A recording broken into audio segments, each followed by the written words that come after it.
Olá, meus irmãos, muito boa tarde na preciosa e pura paz do Senhor Jesus Cristo. Quero compartilhar uma mensagem que está no meu coração. E te convido a vir comigo nesta breve meditação. Quero falar sobre a pessoa mais pura e preciosa que passou por esta terra. O seu nome é Jesus. Tudo que Deus criou é bom, maravilhoso. Deus fez o jardim do Éden e colocou um casal para cuidar daquele jardim. E Deus tinha comunicação direta com eles. Mas de uma forma terrível, Satanás conseguiu miná-los e fazer desobedecer a Deus. Adão, então, através da sua desobediência, ele passou os reinos do mundo para Satanás. Por isso é que a Bíblia diz, tudo que há no mundo, a concupiscência da carne e soberba da vida. A Bíblia diz que Satanás é o príncipe deste século. Ele domina os reinos do mundo. Porque um dia Adão vacilou, pecou, e sem ele saber, ele deu legalidade ao mundo para Satanás. Vivemos em um mundo onde Satanás manda. Mas Deus enviou Jesus Cristo por promessa. Deus disse para Adão e Eva, eis que da semente da mulher nascerá um qual pisará a cabeça da serpente. Os anos se passaram. Ao longo do tempo, Deus usou seus profetas. Usou o profeta messiânico Isaías 7,14, quando diz, eis que uma virgem conceberá e dará à luz a um filho, e o seu nome será Emanuel, que traduzido é Deus conosco. Isaías também profetizou 6:9 ou 9:6, se não me falha a memória, um menino nos nasceu, um filho se nos deu. O principado está sobre os seus ombros. O seu nome será Maravilhoso Conselheiro, Deus Forte. Eu quero ler para vocês. Deus Forte, Pai da Eternidade e Príncipe da Paz. Essas qualidades estavam sobre esse menino. Isaías 9:6, porque o menino nos nasceu, um filho se nos deu. O principado está sobre os seus ombros.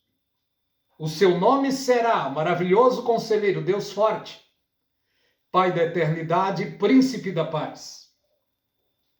Essas qualidades preciosas e poderosas estava sobre uma criança que iria nascer em Belém da Judeia. Maria estava casada, seu esposo tinha ido para a casa dos seus pais, porque lá era o costume nessa época. E quando José chega, Maria está grávida, porque o anjo tinha visitado ela. O anjo conversou com ela, passou para ela todo o plano de Deus. E o anjo disse, salve agraciada. Foi a saudação angelical. Ela se assustou. O anjo conversou com ela. E passou todas as diretrizes de Deus para ela. E ela, como era observadora da Torá, leitora da Torá, ela sabia que isso iria acontecer em Israel. E ela entendendo, ela aceitou então o plano de Deus. Ela foi fecundada com a semente de Deus. Passando-se os tempos, José vem para tomar a sua esposa, ele viu que ela estava grávida. E ele era justo, temente a Deus, obediente a Deus. E ele triste, abatido, depressivo, Ele intencionou fugir, porque ele não tinha culpa no cartório, ele não era culpado. E ele não queria dar escândalo. Ele então intentou fugir de madrugada. E antes de fugir, o anjo veio para ele e disse: José, não temas a tomar Maria, tua mulher, porque o que nela está é fruto do Espírito Santo. E ele, entendendo o mistério, ele tomou a sua esposa em seus braços e a considerou. E não teve relacionamento com ela até que se cumpriu os dias. Chegou o dia do nascimento. Tinham ido para a festa em Belém da Judéia. Chegaram lá, os hotéis, já estava tudo lotado, as casas certamente estavam lotadas, não tinha lugar nenhum. Mas chegou a hora de ela ter a criança. De repente Deus abriu uma porta, alguém chega para eles e disse: eu tenho um lugar ali, uma estalagem, exatamente o lugar onde eles cuidavam dos animais. Uma estalagem fedorenta. E eles foram. Através disso, através desse acontecimento, Deus quis passar entendimento para o povo. Jesus Cristo nasceu em um lugar fedorento, tipificando assim o coração do ser humano. Ao 8º dia, eles levaram esta criança para o templo. E chegando lá, um homem de idade chamado Simeão, o Espírito Santo já tinha dito a ele que ele não morreria antes de ver a salvação do povo judeu. Simeão então tomou esta criança nos seus braços e, tomando a criança, ele disse: ó Deus, pode agora me despedir em paz, porque os meus olhos já contemplou a salvação do teu povo. Maria, vendo aquilo, feliz da vida, e ele então dá uma profecia para Maria. Olhando para aquele casal, ele disse: este menino será posto por queda e elevação de muitos. Maria e José felizes, mas a profecia não terminou aí. Na mesma profecia ele disse: uma espada transpassará a sua alma. Acredito que eles ficaram tristes. Mas tudo isso já estava diante de Deus, planejado. Estava tudo isso já na agenda de Deus. E o tempo foi se passando. A criança foi crescendo. Manteiga e mel fez parte do seu cardápio, até que ele soubesse dividir entre o bem e o mal. Depois ele foi visto pela multidão no templo, quando a sua família, já aos 12 anos, foram para Jerusalém para se alistarem. Quando voltando, sentiram falta de Jesus. E precisaram procurar em todos os lugares. E alguém teve uma ideia: vamos procurar no templo. Quando chegaram, estava aquela criança de 12 anos, ensinando as palavras, as sagradas palavras, aos doutores, aos anciões do templo. Maria então fala com seu filho e torna de volta com seu filho. E aí não se fala mais em Jesus Cristo. Ele ficou, parece que no anonimato aos seres humanos, mas diante de Deus assistido diariamente. Porque na profecia está escrito lá que ele seria homem de dor, experimentado nos trabalhos. Jesus Cristo aos 13, 14, 15, 16 anos, ajudando o pai na carpintaria. O pai morre precocemente, não sabemos com quantos anos. Jesus Cristo precocemente precisa assumir a carpintaria do pai. Eu e você nunca imaginaríamos que Jesus Cristo precisou trabalhar para ganhar dinheiro, para sustentar parte da sua família, porque ele era o mais velho e ele precisava cuidar da sua mãe e dos seus irmãos. No mínimo 3 irmãos e 2 irmãs ele tinha, e ele era o mais velho. Para que se cumpra a profecia, ele precisou trabalhar para sustentar a sua casa. Dos 12 aos 30 anos, não se fala muito nele, mas ele foi homem de dor nesse tempo, experimentado nos trabalhos. Quando ele completa 30 anos, ele chega aos irmãos, certamente faz uma reunião com eles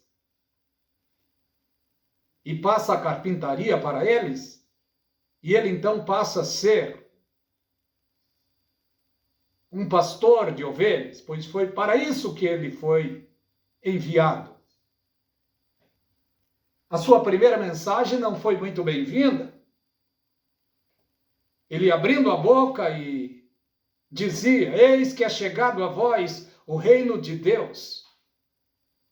Eles olhavam aquele jovem, ouvindo aquela mensagem, diziam: não é este o filho de Maria, filho do finado José? Mas Jesus Cristo sabia o porquê ele estava aqui. Jesus, então, andando pela praia, vendo uns pescadores nervosos e decepcionados, Jesus Cristo olha, pelo menos para 2 deles, André e Tiago, aliás, Pedro e André: vinde após mim, eu vos farei pescador de homem. Mesmo sem eles entender muito, mas a palavra foi ao seu espírito e os convenceu a segui-lo. Começaram a seguir Jesus Cristo, Pedro e André. Eles não tinham a total noção de quem era aquela pessoa, de quem era aquele homem estranho, que disse para eles: vinde após mim, eu vos farei pescador de homem. Aquele homem era o Deus encarnado que estava chamando. E ele foi chamando um após um, para deixar aqui na terra as bases da sua igreja. Porque as bases da igreja de Jesus Cristo são os 12 apóstolos. É as bases da igreja do Senhor Jesus Cristo, os 12 apóstolos. O apóstolo Pedro foi um líder abençoado. Uma certa ocasião, Jesus Cristo disse para ele: o que ligares na terra será ligado no céu. O que desligares na terra será desligado nos céus. Por isso é que hoje muitos, quase que em todo mundo, quando vai chover, eles dizem: São Pedro vai mandar chuva. E muitos até afirmam que Pedro foi o primeiro papa. Não foi. Porque Jesus Cristo curou a sogra de Pedro. Se Pedro foi o primeiro papa, então quer dizer que o primeiro papa era casado. Mas na ordem eclesiástica bíblica não tem isso. Papa, padre, arcebispo, frei, não tem. Biblicamente, Deus delegou a missão para reis, para sacerdotes, para juízes e para profetas. No Novo Testamento, Jesus Cristo assumiu a condição de sacerdote, de rei e de profeta. Está escrito lá em Hebreus capítulo 3, pelo que, irmãos, santos e participantes da vocação celestial, considerai a Cristo apóstolo e sumo sacerdote de vossa confissão, sendo fiel ao que constituiu. E quem constituiu Jesus como apóstolo e sumo sacerdote de nossa confissão? Deus. E a Bíblia recomenda sermos fiel a Ele, como Moisés foi fiel em toda a sua casa. Jesus veio, assumiu a condição aqui de ser humano, de pecador, e subiu a cruz do Calvário como um imprestável,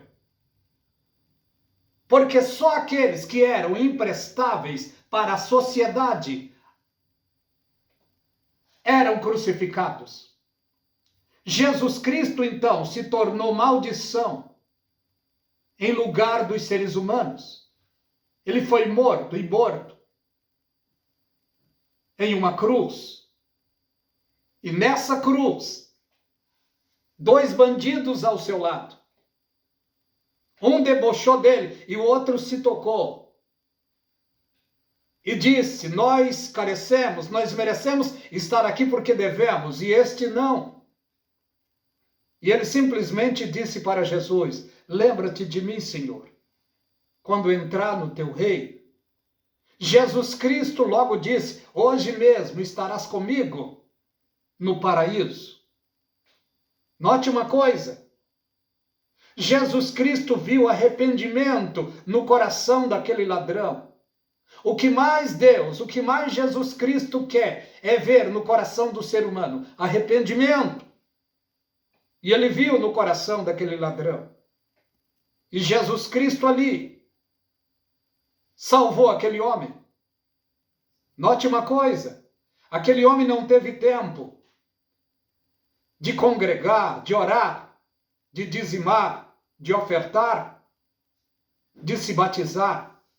Ele não teve tempo de fazer nada disso, mas a coisa mais poderosa e preciosa ele alcançou, que foi ter um encontro pessoal com Jesus Cristo. Jesus Cristo foi mandado por Deus a este mundo com vários objetivos. E o maior deles é salvar seres humanos que estavam indo para o inferno. Porque a Bíblia diz, o apóstolo Paulo afirmou, todos pecaram e destituídos estão da glória de Deus. Destituídos estão da glória de Deus, só enquanto não tiveram encontro com Jesus Cristo.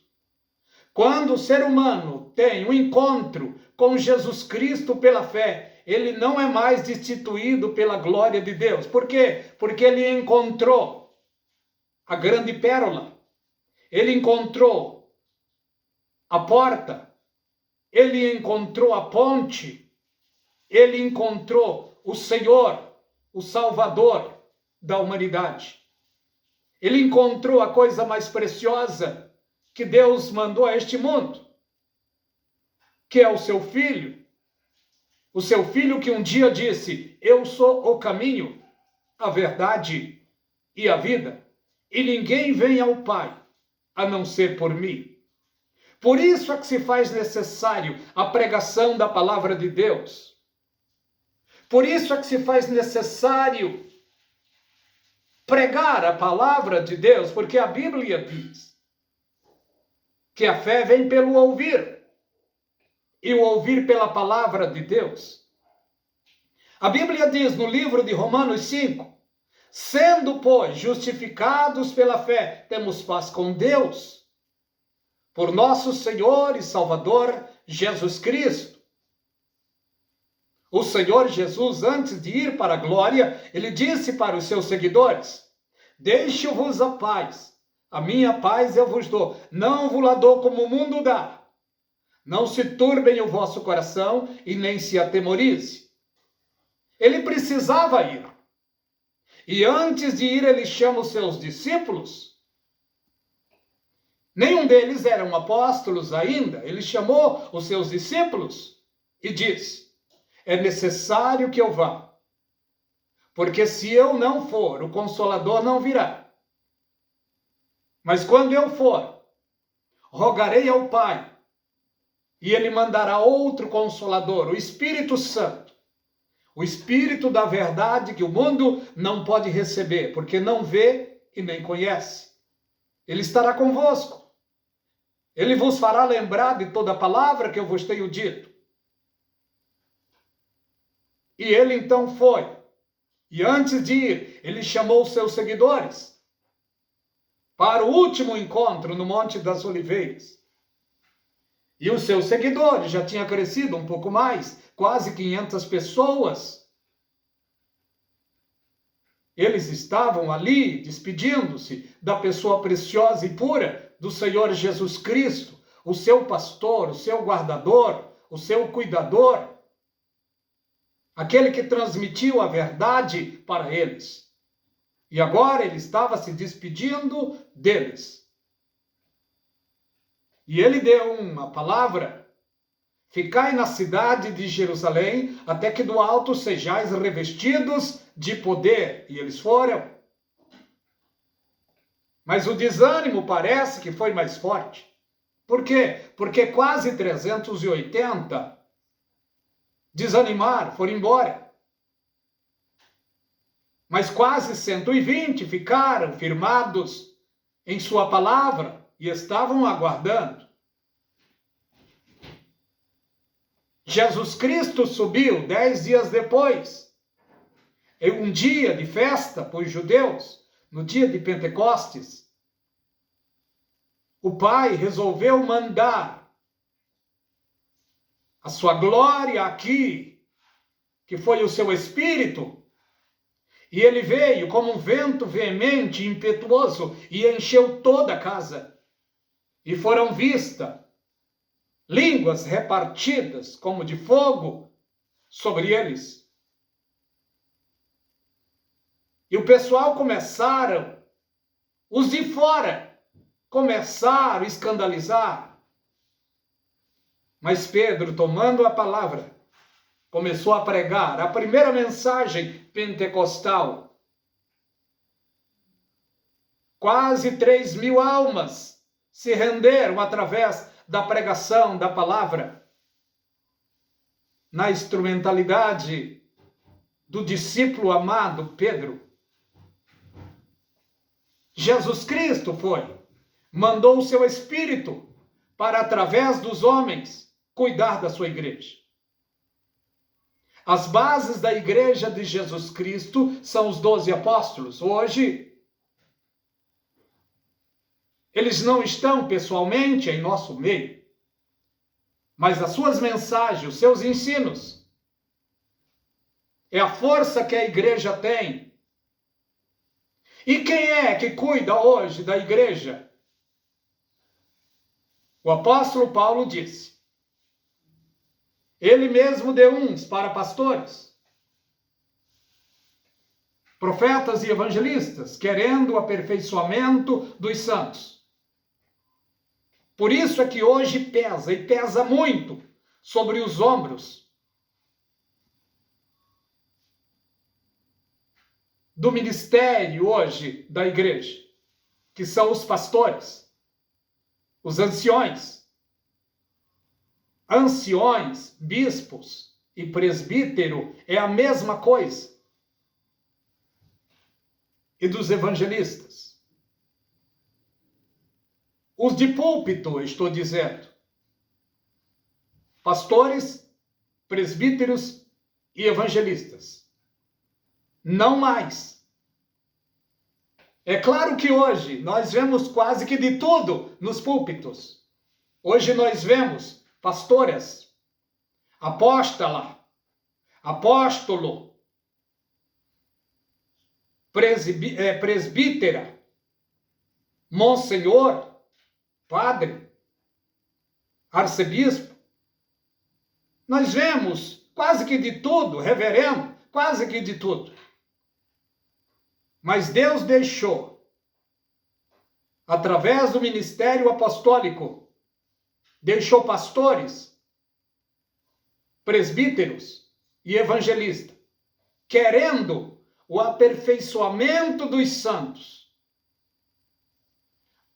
Ai daqueles que não assumem a sua responsabilidade diante de Deus, porque hoje parece que virou festa.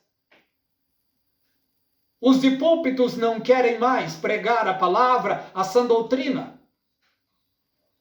A Bíblia diz que no fim dos tempos terão comichão nos ouvidos, não querendo ouvir a sã doutrina. Hoje os pastores, não estou generalizando, pastores, líderes, levam em banho-maria o povo de Deus, dando mais vazão ao envelope, dando mais vazão aos dízimos, às ofertas. Quanto mais você dizimar, mais Deus vai te abençoar. É isso que eles ensinam. Quanto mais você pactar com a igreja, mais Deus vai te abençoar. É esse evangelho de barganha que eles estão ensinando, isso quase que em todo o mundo. E não é esse o evangelho que o apóstolo Paulo deixou para a igreja de Jesus Cristo. Não é esse o evangelho que Jesus Cristo pregou para a sua igreja. Não. O apóstolo Paulo chegou a dizer: cada um contribua segundo o que propôs no seu coração. Ele não deu quantia. Mas hoje fazem rifa. Hoje se vende indulgência. É bala ungida, rosa ungida, pingente ungido, sabonete ungido, caneta ungida.